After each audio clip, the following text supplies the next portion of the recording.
Good evening and welcome to the Channel Studios here in London with your international news around the world in 5. Ukraine's President Volodymyr Zelenskiy has welcomed important steps made during peace talks with the US in Geneva, but warned the main problem remained Vladimir Putin's demand for legal recognition of Russian-occupied territories in eastern Ukraine. After US and Ukrainian officials convened in Switzerland on Sunday to discuss ending the war with Russia, officials from both sides reported progress and an intention to continue working. However, no details have emerged on how to bridge the considerable divide between Moscow and Kyiv over territorial issues and security guarantees for Ukraine. It is now thought that Zelensky and US President Donald Trump will meet to discuss the more contentious points, although no timeline has been given. Trump has got a seedy, grubby, semi-corrupt deal on the table, and he wants a good man like Rubio to sell the deal. The only sliver of hope I have is that Trump is so unreliable and so inconstant that now that he sees there's so much pushback against the deal, and he's weaker than he was even 6 months ago, he could change again and go back to supporting Ukraine. But this is a really appalling way to treat Ukraine and to try to get peace. At least 90 people have died and another 12 are missing after days of heavy rain in Vietnam led to flooding and landslides.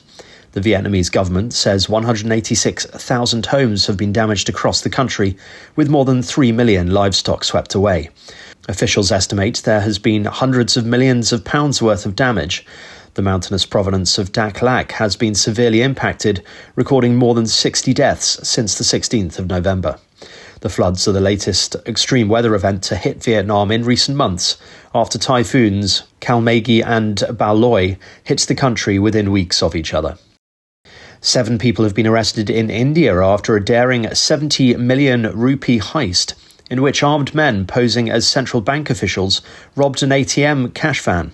On Saturday, police in the southern city of Bengaluru said they had cracked the case and recovered 57.6 million rupees of the money stolen 3 days earlier.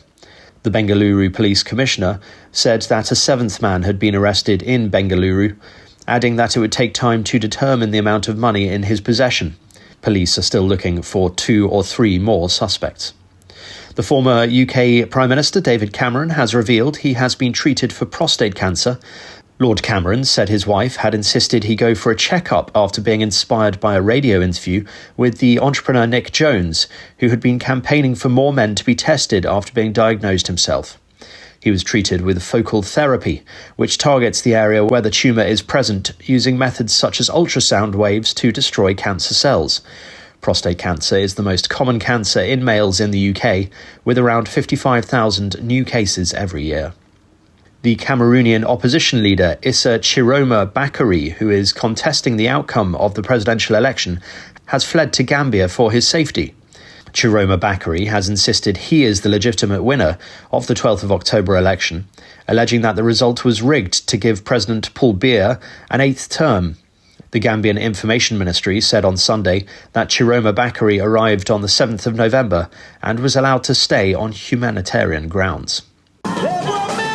Jimmy Cliff, one of the most prominent and beloved proponents of reggae music, has died at the age of 81. A star since the 60s, he helped to bring the sound of Jamaica to a global audience.